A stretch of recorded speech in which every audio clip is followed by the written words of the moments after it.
Everyone, this is Shivangi Rai. Welcome to my video. इस video में मैं क्लास 10 की एक स्टोरी बताने वाली हूँ, भोली बाय के Abbas.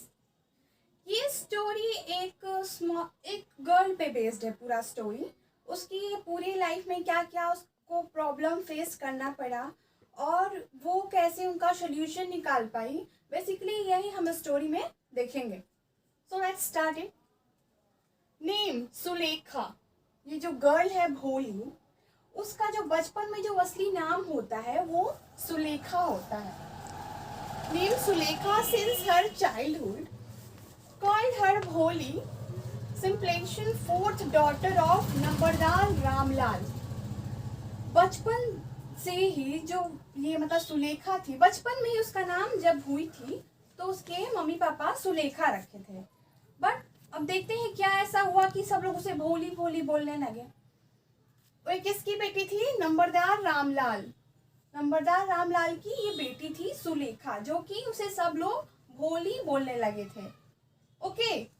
10 months old had fallen off her cot on her head. Perhaps it had damaged some part of her head. Perhaps it had damaged some part of her brain. तो बचपन में जब ये भोली थी, 10 months की थी जब, तो क्या हुई, ये कॉट विलेज में होता है, सबके विलेज हैं भाई, सबके विलेज में कॉट होती है। तो कॉट से क्या हुई थी, सुलेखा गिर गई थी नीचे। भोली जो थी सुलेखा वो गिर गई। तो क्या हुआ, उसके ब्रेन पार्ट्स में कुछ प्रॉब्लम्स हो गई थी। ठीक है, उसे चोट लग गया था, तो कुछ डैमेज हो गया था कुछ पार्ट ब्रेन का। उसके सर में चोट लगा, हेड में, तो उसके ब्रेन में कुछ डैमेज हो गया था। उसी की वजह से जो सुलेखा थी वो थोड़ा मंद बुद्धि की हो गई थी और उसे कि कोई भी चीज ज्यादा अच्छे तरीके से समझ में नहीं आता था और वो डर डर के रहती थी। सुलेखा जब वो धीरे धीरे बड़ी हुई थी तो वो नंबरदार रामलाल की बेटी थी और वो 4th डॉटर थी उनकी। जो सुलेखा थी भोली, बेसिकली जिसे हम लोग भोली भोली बोल रहे हैं इस स्टोरी में, वो 4th डॉटर थी नंबरदार रामलाल की। Okay. Reminded a backward child came to be known as a Bholi. At birth was very fair and pretty.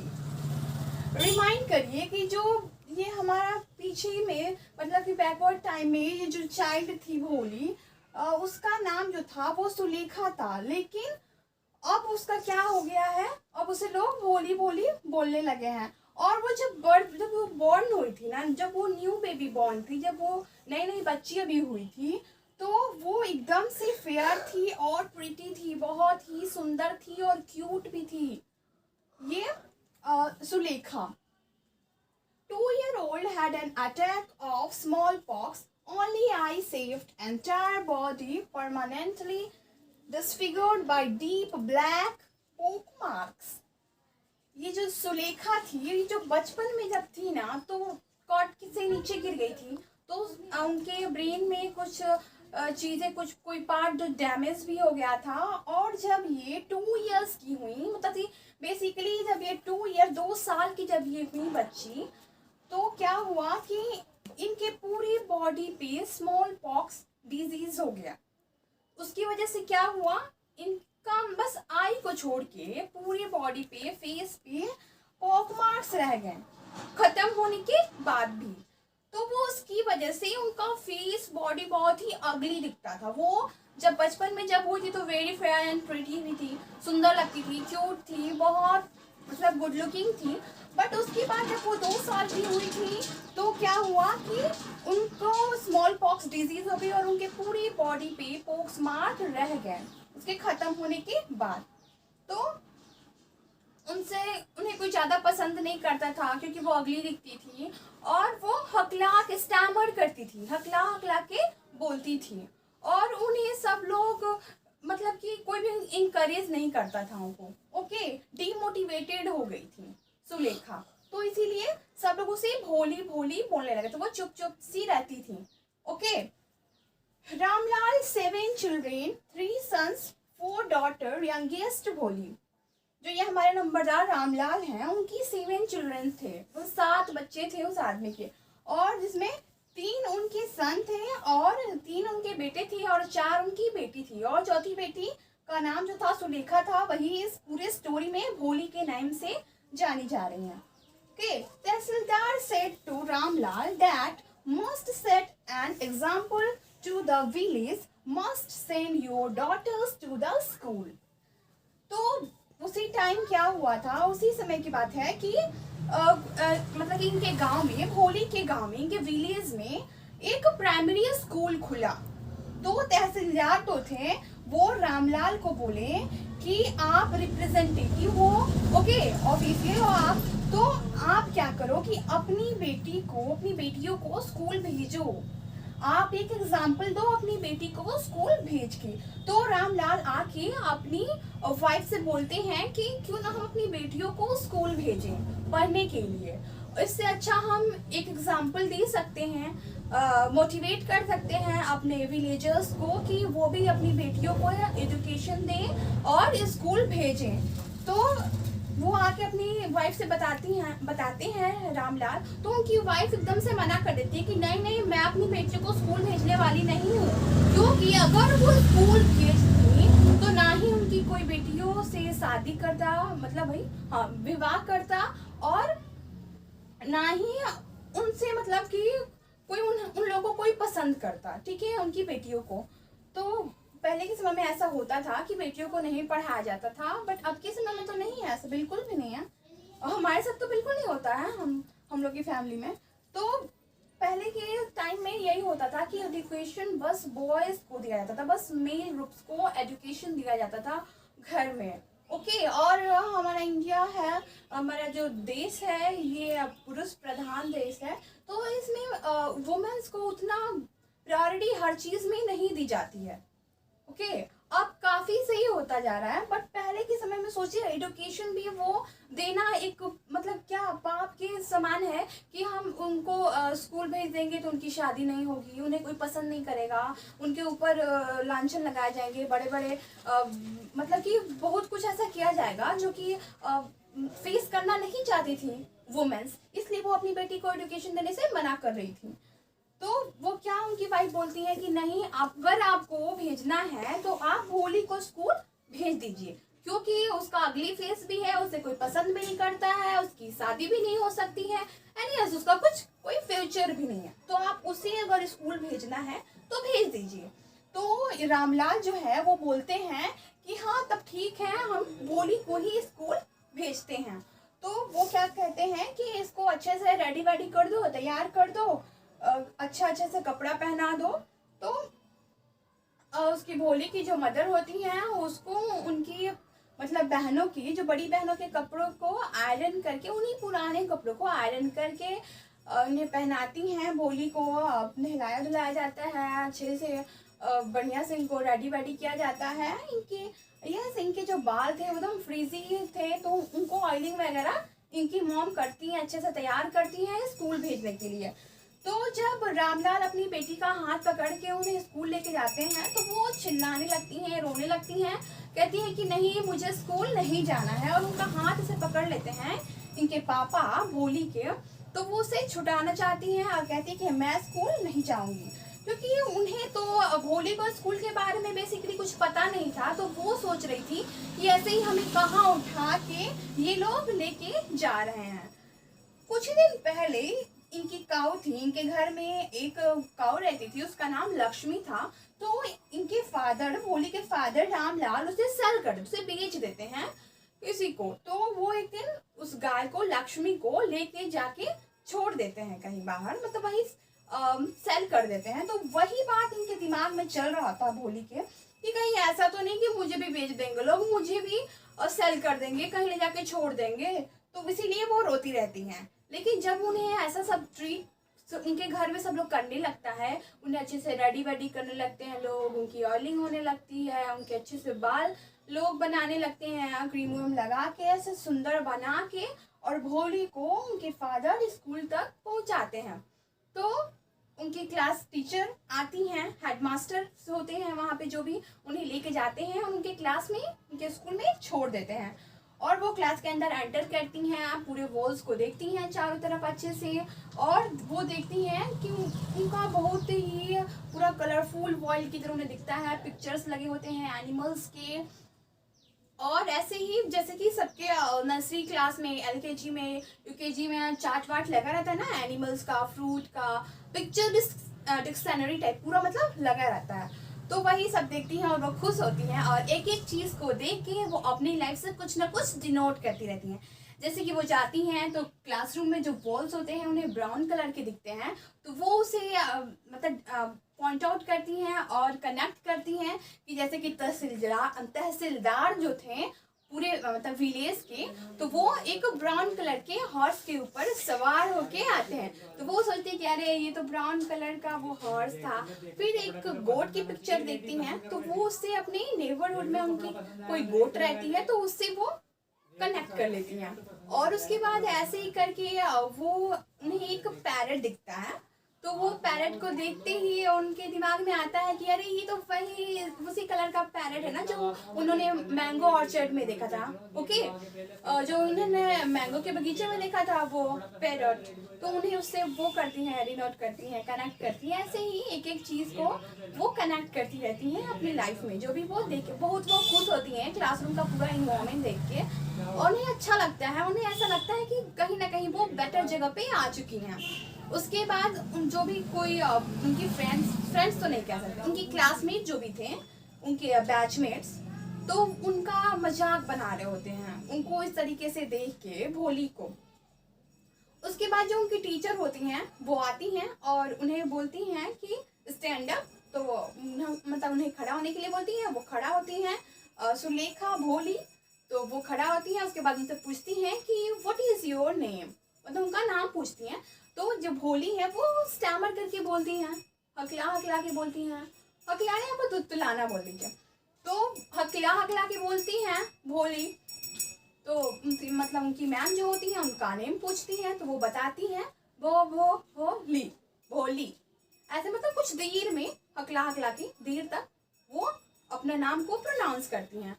तो इनकी मैम को समझ में आ जाता है कि ये बच्ची बहुत मतलब कि डरी हुई है, इसे कोई भी इंकरेज नहीं किया है, तो इन्हें चाहिए, इनके अंदर कॉन्फिडेंट नहीं था भोली के अंदर, क्योंकि वो घर में बहुत डर डर के रहती थी। सब लोग उन्हें उनके बारे में बुरा बुरा बोलता था, उनके आसपास के लोग भी बोलते थे, क्योंकि वो अगली दिखती थी स्मॉल पॉक्स की वजह से, तो इसीलिए उनको थोड़ा डिमोटिवेट हो गई थी वो। तो उनकी मैम उन्हें सिखाती हैं और एक पिक्चर डिक्शनरी की बुक देती हैं। बार बार उनके नाम को वो प्रोनाउंस कराती हैं भोली से, तो बार बार ही बोलते बोलते अच्छे से बिना हकलाते हुए भोली अपना नाम बोल देती हैं, भोली। तो उनकी मैम खुश हो जाती हैं और बोलती हैं कि देखो भोली, तुम एक अच्छी लड़की हो और तुम इन सारे बच्चों से तेज, पूरे विलेज में मतलब पूरे बच्चों से तेज बन सकती हो जब तुम अपने ऊपर ध्यान दोगी और पढ़ाई में मन लगाओगी और मेहनत करोगी। तो भोली समझ जाती हैं और एक पिक्चर डिक्शनरी उनकी मैम उन्हें देती हैं, तो वो उन्हें पढ़ती हैं। ओके, उसके बाद क्या होता है कि भोली वैसे ही बैठ जाती हैं, पढ़ने लगती हैं।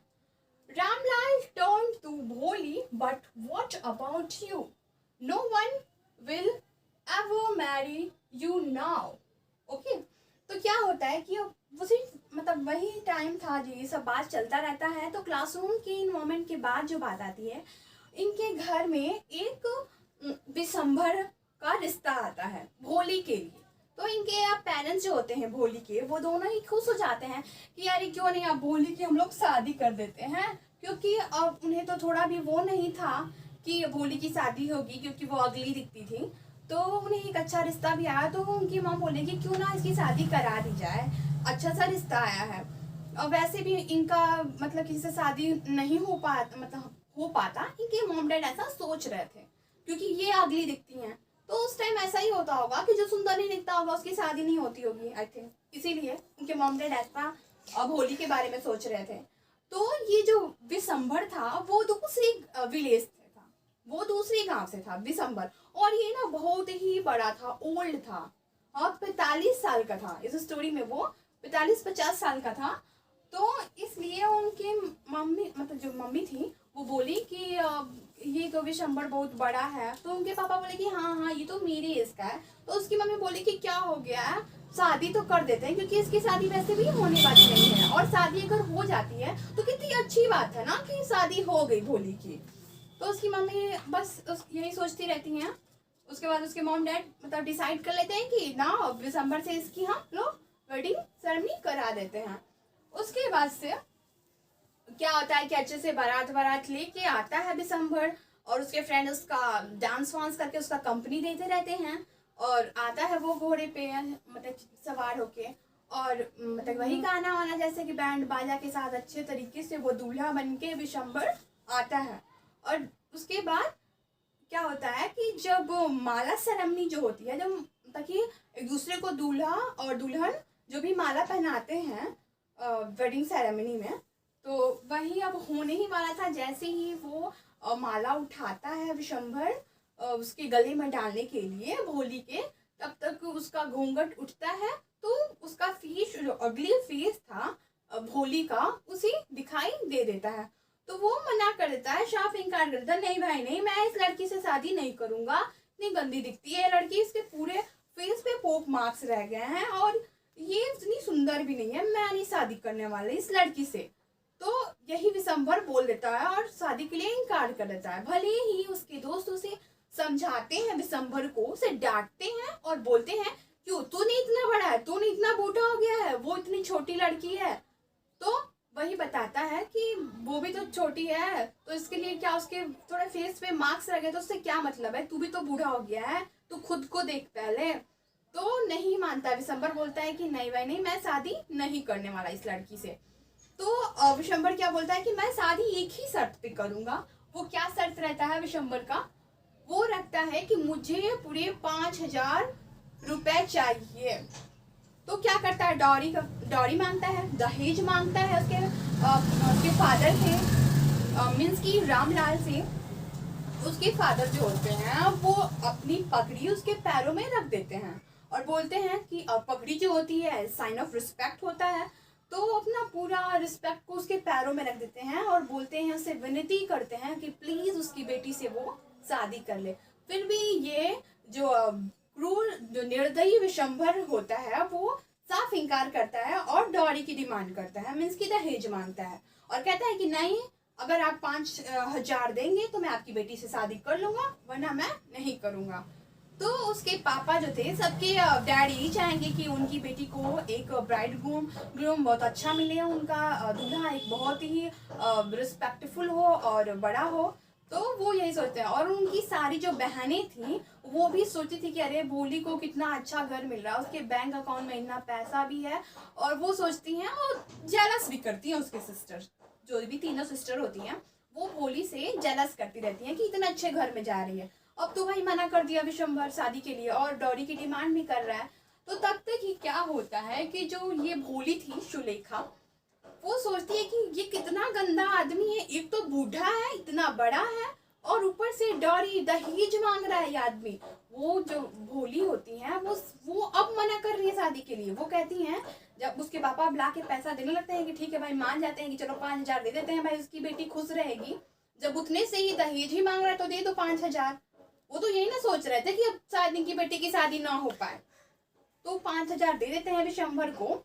उसके बाद जैसे ही विशंभर माला डालने के लिए उनके गले में जाता है भोली के, तो भोली साफ इनकार कर देती है, मना कर देती है, कहती हैं कि मैं ये शादी नहीं कर सकती इतने गंदे आदमी से जो दहेज मांगता है। तो उसके पापा बोलते हैं कि नहीं नहीं भोली, ऐसा तू मत कर, फिर तेरे से शादी कौन करेगा। Ramlal turn to Bholi, but what about you, no one will ever marry you now. क्या होगा तुम्हारा भोली, तुमने इस शादी को क्यों इनकार कर रही हो बेटा, अब इसके बाद तुम्हारा क्या होगा, कौन करेगा तुमसे शादी भोली। उसके पापा रामलाल ऐसा भोली से बोलते हैं। तो भोली क्या बोलती है, what said we do with you, मतलब भाई उसके पापा बोलते हैं कि अब क्या होगा तुम्हारे साथ। And Sulekha said in a voice that was calm and steadily, Don't worry, Pitaji, in your old age, I will serve you. and mother and I will teach in the same school where I learn so much. तो भोली क्या बोलती हैं कि don't worry पिताजी, आप बिल्कुल भी चिंता ना करिए मेरे बारे में। मैं क्या करूंगी, मैं आप लोगों के ओल्ड एज में आप लोगों को सर्व करूंगी, आप लोगों को सेवा करूंगी, आप लोगों का अपनी मॉम डैड का मतलब वो बोलते हैं कि मतलब उनकी सेवा करेगी और उन्हीं के साथ वो रहेगी और वो उसी सेम स्कूल में पढ़ाएगी, टीचर बनेगी जिस स्कूल से वो इतना कुछ वर्ल्ड के बारे में, दुनिया के बारे में वो सीखी है, जिससे वो एजुकेशन ली है। तो ये देखते ही जो उनकी टीचर होती हैं, जो उन्हें भोली को मतलब सारी चीज़ें बताई होती हैं, उन्हें मोटिवेट करती रहती हैं, उन्हें पिक्चर डिक्शनरीज दी होती हैं, उन्हें हर चीज़ सिखाई होती हैं और उनके अंदर के डर को भगाई रहती हैं उनकी टीचर। तो उनसे जाके पूछती है, वो वहीं उनकी वेडिंग सेरेमनी में आई होती हैं इनकी टीचर भोली की, तो जाके अपने टीचर को बताती है कि क्यों मैम, सही तो बोल रही हूँ ना मैं, ये हमारी बात सही तो लग रही है ना आपको। मतलब अपनी टीचर से वो एडवाइस लेती हैं और बोलती हैं क्या मैम मैं सही तो कर रही हूँ ना ये सब। तो उनकी टीचर बोलती हैं I am proud of you भोली, तुम बहुत अच्छी लड़की हो।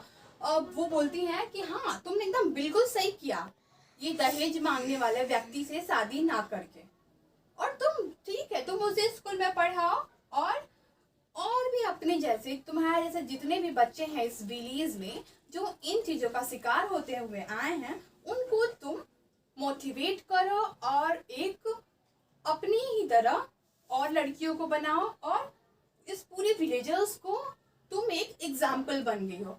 और उनकी टीचर बहुत खुश होती हैं और मन में सोचती रहती हैं कि क्या है कि वो एक बहुत बड़ा काम कर ली हैं और उनकी टीचिंग पूरी सफल हो गई है। तो जैसे कि हम लोग कोई आर्ट वगैरह बनाते हैं वो बहुत सुंदर लगती है, सीनरी वेनरी, या फिर हम लोग कुछ भी ड्रॉ करते हैं, कोई कार्टून वार्टून बनाते हैं, अपने पिक्चर्स लगाते हैं वॉल्स पे, तो हम अगर बन जाता है सुंदर बनता है तो हम कितना खुश होते हैं। वैसे ही जो इनकी टीचर थी इन्हें इतना अच्छा सिखा के, इन्हें इतना अच्छा बना के वो बहुत ही अंदर से अच्छा फील कर रही होती हैं। Thank you, please like share and subscribe to my channel.